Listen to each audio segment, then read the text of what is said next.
Well, welcome back to the Stark Difference, a conversation about calling. We are launching season 2 today, and I am your host, Rochelle Rocha Roots, and I am excited today to introduce you to your new host for the Stark Difference season 2, and that is Cheryl Temple. Cheryl is the Senior Director of Communications and Financial Aid at Stark College, and she has been here for 10 years. We just celebrated her double-digit anniversary, and I'm so excited for her to be your new host. She has a MA from Stark, so she is also an alum.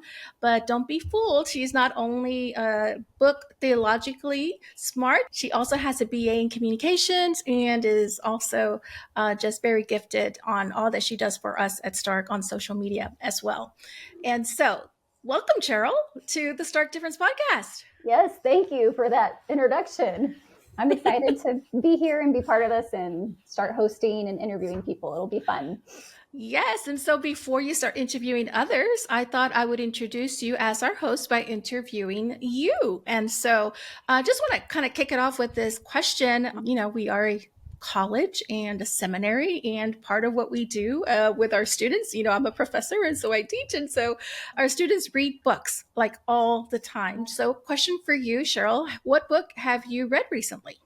So I am a student right now at Stark. And so a lot of the research I've been doing lately is books on Dorothy Sayers. I was in a women in ministry class with Dr. Gonzalez Moreno this past semester. And one of my projects was to pick a woman from the more modern time that was in ministry. And I picked Dorothy Sayers because she was an interesting person. If you like C.S. Lewis, she is a lot like him and like what he did for Christianity, where he didn't have formal seminary training. She didn't have that either, but she was a literature major at Oxford, and she used her literary gifts to write fiction with some Christian theming, to write plays about Christian plays, and as well as write letters and essays and things that like C.S. Lewis did. And she was right around the same time as C.S. Lewis, and they were friends, I think, too.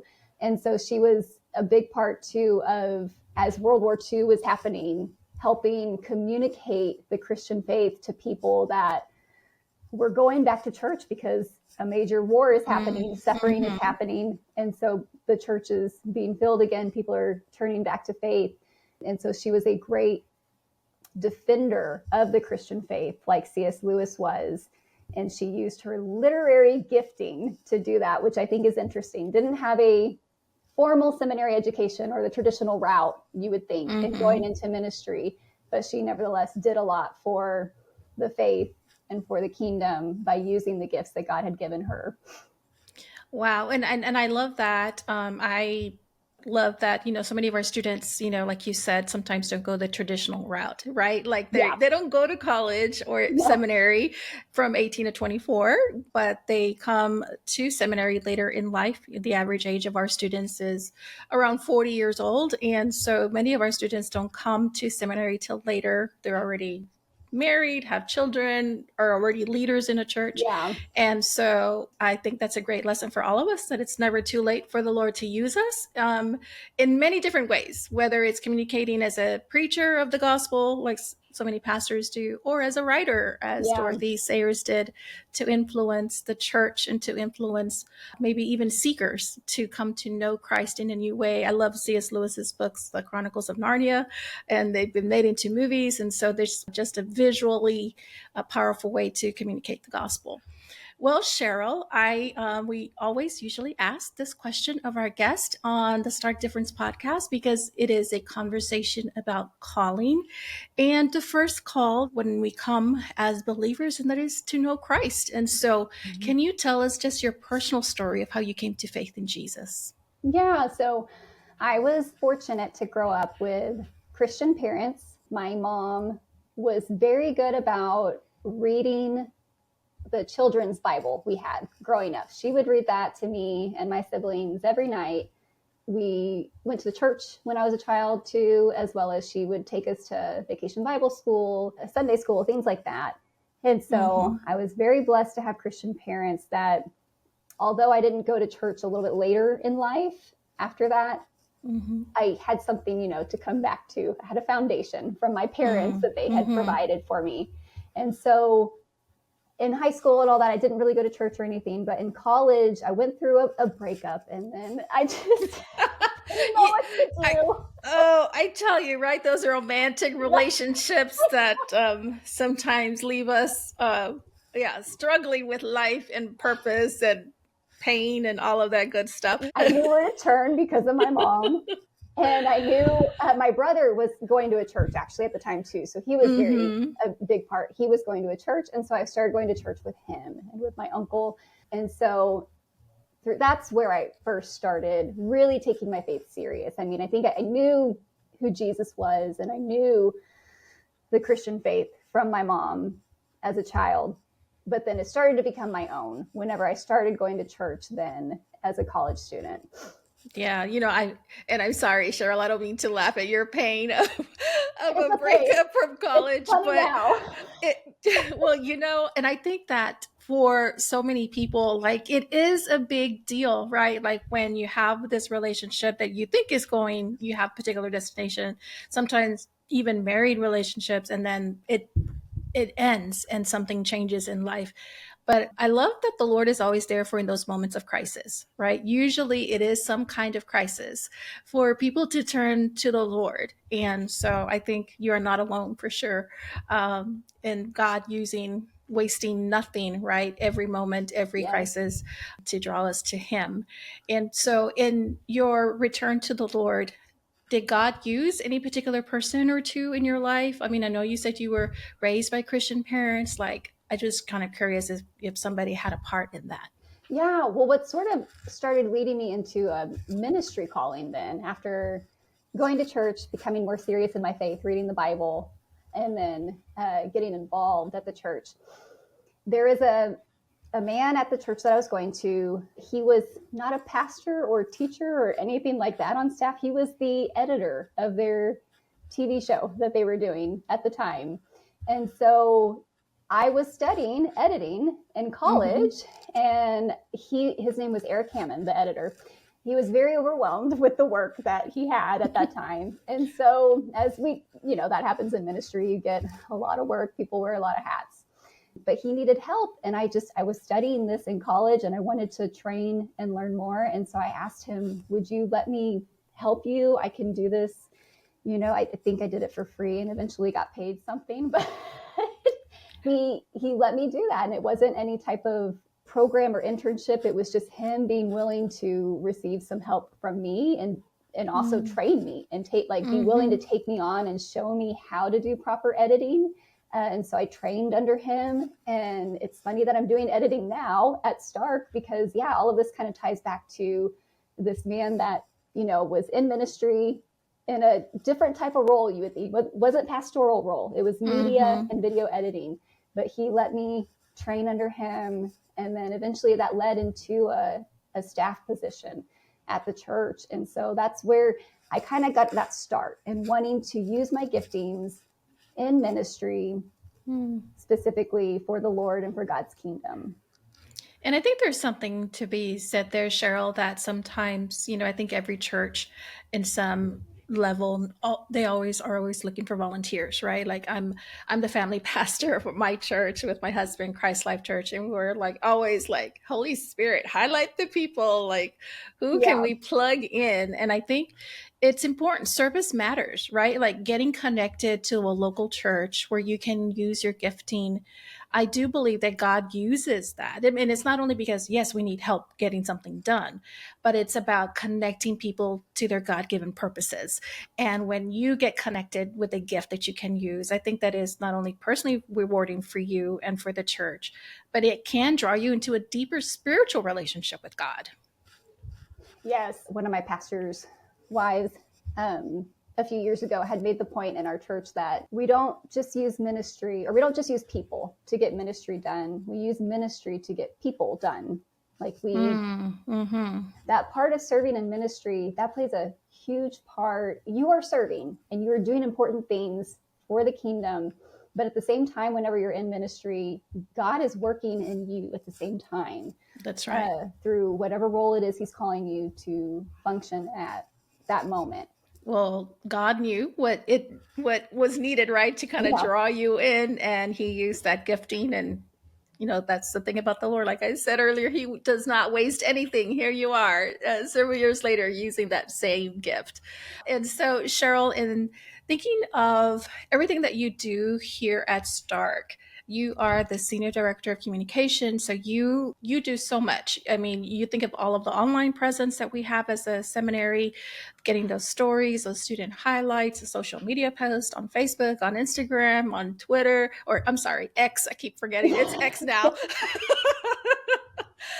But then you're also the director of financial aid. So you get to see all the students who apply to Stark, those that need financial aid, and be a part of that process.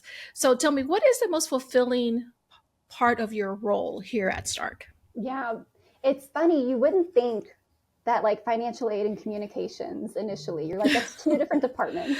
Right, right. But at a small, small staff, Yes. um, it really works well together actually, because when you're applying for financial aid as a student, you're having to submit something about your story. In particular with ministry, we want to know, what are Mm-hmm. you doing in ministry? How are you involved? What do you feel called to do? And so I get to see all of those stories come in when students apply for financial aid, and that helps aid me in my role with communication and knowing, which students we want to highlight, or how God is working in the lives of these students and what they're doing in ministry. But yeah, that most fulfilling part in my role is me getting to tell the story to the public of what Mm-hmm. God is doing through Stark students in this case. I used to make the joke as an editor, like when I was in college, that my job is to make people say what I want them to say. And that's the truth. Well, Like, you think in an era of deep fakes now yeah, too, right? yes, editors can make anything, they can make you Uh-huh. say anything. So there's some truth to that. And so I just joke, I'd be like, I make you say what I want you to say. Um, but when I interview with what we're doing at Stark, and when I'm interviewing our students, it's really, I can't make these things up, that what God is doing in their Mm-hmm. life. And so it's really, my job is just to step back, listen to what God is doing with them, and then take that and just show it to the public in a video on social media or in whatever format we need it for. And so I'm so impressed by our students too, because every time a student comes to Stark, generally what they're wanting to do, the whole reason why they're coming to us to begin with, is because they want to know more about God. God has changed their life, and they are dying to know more about Him. And they also want to serve. They want to help others in some way. And so they're coming wanting to do the greatest commandment, basically. They're wanting to love Mm-hmm. God with their whole heart and serve others and be equipped to do that. And so there's no greater joy than to get to come alongside people and be like, hey, let's figure out how we can do that. And in particular, with Mm-hmm. our students, with our audience, we try to do that with students that we have the underserved students, the students that you wouldn't think are going to get to go to seminary because, they're later in life already in ministry, trying to juggle Mm-hmm. all of the demands that they have with full-time work plus ministry plus family and everything else. So we get to try to, help them access classes in ways that are accessible to them, as well as making it affordable to them, because they're probably not getting much money in ministry if they're doing it. Well, becoming a pastor is not necessarily a lucrative career, right? Like I No. think that's you we are called and we are passionate about what we do because it's the Lord's will and the Lord's work. And I think that that's worth saying, is that the majority of the pastors, the majority of the ministry leaders, the majority of those that are serving in the church are doing it because it's the Lord impressing it upon them. And it is not for any financial reward or gain. So, in thinking of the ministry leaders and the students that we have here at Stark, Cheryl, sometimes life gets like really tough. Like you said, they work, some of them have children, some of them are, bivocational pastors, and so they have a lot on their plate. And all of us go through very difficult things in life. And just as a moment of transparency and vulnerability, what do you have anything that you have personally gone through that maybe some of our listeners have gone through and can be encouraged by, and how the Lord brought you through that. Yeah. So when I first came to Stark and started working here, my life went through a lot. I was going through both a divorce and I had lost my church. I had been let go from a church. And so I lost my church family during a time when I really needed them most because I was going through a Yes, divorce at the right. same time. And so, but God provided still during that time. I started attending another church.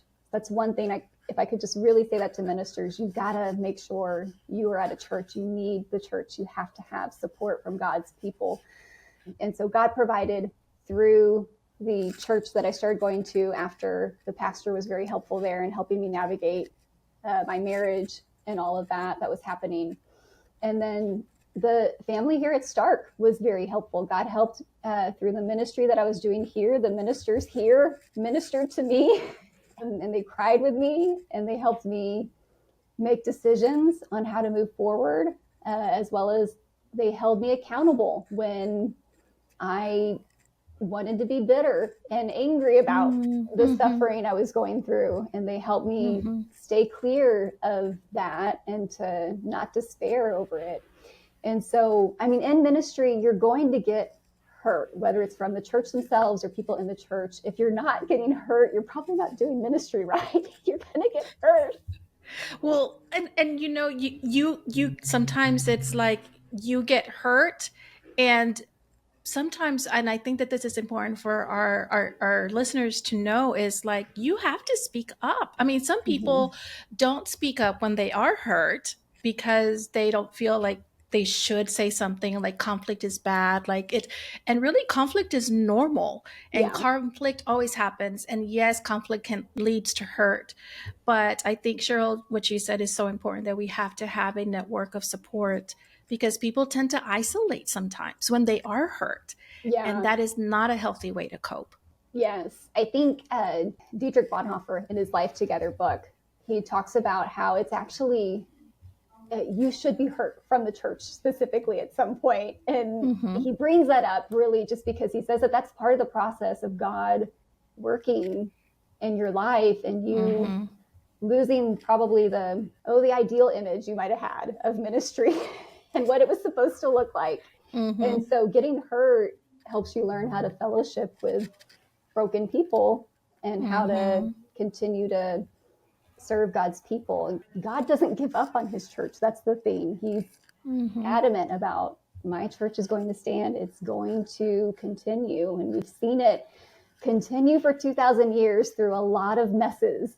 And so that's why part Yes. of what I love at Stark too is I get to study church history and I love seeing all the messiness in it. And it kind of Mm-hmm. comforts me a little bit that if God has, worked throughout all of that messiness, he of course can work through whatever messiness that I'm going through. And so even if you're hurt by the church, you need the church. You must have God's people. You need it. If you're getting nothing from going to it, you're surely going to get nothing by staying away. So Absolutely. continue That's going. that's so good. That's so good. And I think that, to get better, we sometimes have to deal with, I mean, I'm thinking of like a physical wound, right? Like if you Mm-hmm. get wounded physically, the doctor, the nurse, whoever that tends to that wound may have to put some pressure, right, to stop the bleeding, may need to suture it up if there's something that needs to be healed. And I think that the process for healing is painful, but it's necessary. And so many times we shy away from the healing process because it hurts. But it's in the pain and that healing comes, but we have to be willing to be brave enough to allow the Lord through the Holy Spirit, through his people, to bring that. And so, Cheryl, yes, thank you for sharing that. Church hurt is real, but so is healing and help and hope. And all of that can come through the midst of working through that church hurt. And I love that, because you're right. Life is messy and the Bible is full of messy people. And that it gives all of us hope that even when Yes. I mess up as a family pastor, and we've told this to our congregation, if we ever hurt you, just know it's not intentional. But that doesn't mean that it may not happen. And so we need you to come to us. and practice Matthew 18. So, Cheryl, as we think about, we are all here at Stark Practitioner Scholars. And I love that. I know that you yourself, I consider you a practitioner scholar. I know that you're involved in your local church. Tell us a little bit about what you do at New Song Fellowship where you attend. Yeah, most of my gifting has kind of been in administrative skills from having worked at Stark and then a couple of other places after college. And so I'm bringing a little bit of that gifting, of course, to helping a church and with helping with organization and administration. But I'm getting to teach now too, which is pretty neat because this is the first time I'm really getting to do that and use the education that I've learned at Stark in a teaching atmosphere. And so that has been really great. And then I'm also learning still at the same time the shepherding aspect of ministry and caring for people as they go through things. And so I'm excited to see where all of this goes and what God ends up doing with all the work that's happening there. Yeah, well, I'm excited for you. I know that Dr. Andres Garcia, who is the pastor at that church, is very blessed to have you, and I'm sure we'll continue to allow the Lord to use your gifts there at New Song. And so, in thinking, Cheryl, because basically you are a student here at Stark, you are a prime example of all of our students here that work full time and then also serve in ministry and have to juggle so many things. What is a takeaway? Do you have like a nugget of wisdom for, I think, so many of our listeners that do have to juggle so much in life? Yeah, I mean, I think you do need education, so that should be prioritized. That does need to happen, even if it's one class at a time. And that's where I'm at, guys. Myself, I do full-time work and then ministry on the side, and then one class at a time to continue on with my MDiv. But then also just being faithful where you can and where God has you. You might in your mind have a specific role that you are called to, and maybe God has called you to that, but there's just so often that God works surprisingly, I feel like. Maybe that's just been in my life, but I think you see that in the Bible a lot too, as well as through other people that we talk to here at Stark. And so just let him lead you in ministry, and you just focus on what is in front of you, being faithful with what is in front of you. And I think that helps take some anxiety away about all the things that you want to happen that maybe aren't happening. And you're like, well, what do I need to do to keep getting this, to get this to work more and to do better? Just be faithful with what God has set in front of you. And he will lead our steps to do what is next. Amen. Faithfulness, I think, is underrated, And let me tell you, as a local pastor, faithfulness is huge to the growth of a local church. It is those volunteers and leaders that faithfully serve week in and week out that keep the Church of Jesus Christ like on the move, God's kingdom being brought to earth, and lives being changed. And so thank you, Cheryl. Yeah, faithfulness is definitely a big thing. And so I cannot close our podcast, Cheryl, without bringing up Disney, because you are probably the biggest Disney fan that I know. And so tell me, what is it about Disney that brings you so much joy that you just love going there and experiencing it? Yeah, I think part of it is it's nostalgic, because I did it as a kid, and my family, that was our big trip, like every so many years, was to go to Disney. And then I love experiencing like the things I loved from childhood with my family and with my friends now. Like there's something really cool about doing that. And then Disney does such a good job of making you feel special and like you are the most important person. Like I one time broke my shoes while at a park, and it was my fault that I broke them. Like I did something and they broke on me. And one of the cast members came over and they're like, you know what, here, we can give you up to $30 for a new pair of shoes. So you got blessed with a new pair of shoes. Yes. And it's so funny because when you leave the Disney, when you're on vacation at Disney, at least when you leave that bubble, it's always so hard because you're like, oh man, the airport doesn't care if I broke my shoe, or nobody else cares like Disney does about all the things. Just really appreciate how special they make people feel, I think that's something, they're efficient, of course, they're very good at that, but they're also very good at just being present with people, listening to people, seeing what they can do to make their day. And I can take that into ministry as well, and just know, the efficient way isn't always on its own the best thing. I have to think through, okay, how can I, better listen to people and really hear out what's going on.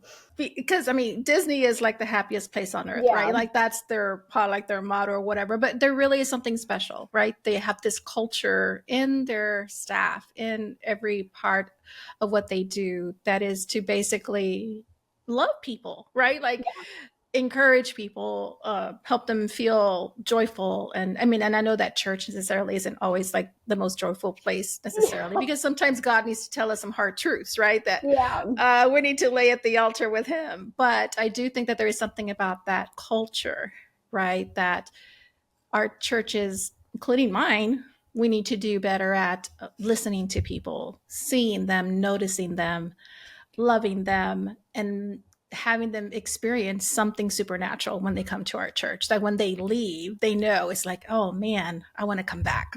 Yeah. And I think I'm a person that is so task driven. And so all my life, I just have always been, faster is better, efficient is better. And there's something to that. You want to be efficient. You don't want to be lazy and not efficient. You want to do a good job.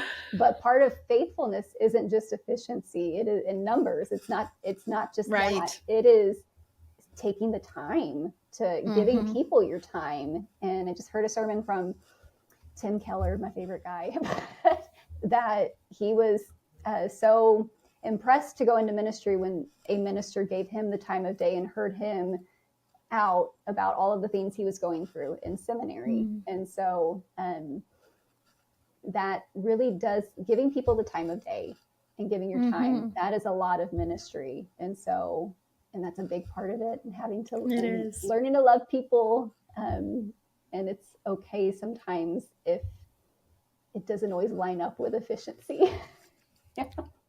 I don't think efficiency and church are usually like in the same sentence, but I do think that we can learn ways to be more efficient, like you said, but then also I think it's more effective, right? Like that's what we want. It's not necessarily more efficiency, but we want more effectiveness. And that's definitely coming by, being there for the people that we love, that God has called for us to love and to encourage in him. So, well, thank you, Cheryl, so much for being a part of our season 2, episode 1. And everyone, just so you know, Cheryl is going to continue season 2 as your host. I will probably make an appearance here and there as a co-host.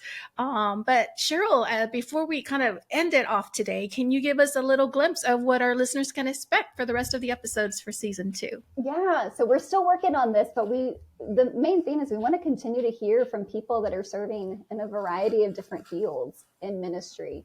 And so there's not one route that you take to serve in God's kingdom. There are different roles, but it's a body of Christ that is at work here. And so we'd love to hear from, I think, some people specifically, maybe in different fields like chaplaincy or counseling we might have coming up, as well as continue with nonprofit ministry. We had a couple of people I know last season in the nonprofit sector. And so there's just a huge field there of so many people that are serving people in different ways that you can explore. That's right. Explore and be encouraged by. So I hope you will tune into the future episodes that we have coming for you here at the Stark Difference. But for today, I am signing off, and I just hope that you will continue to tune into the rest of our episodes. Thank you so much. We'll catch you later. Thank you, Cheryl, for joining us today.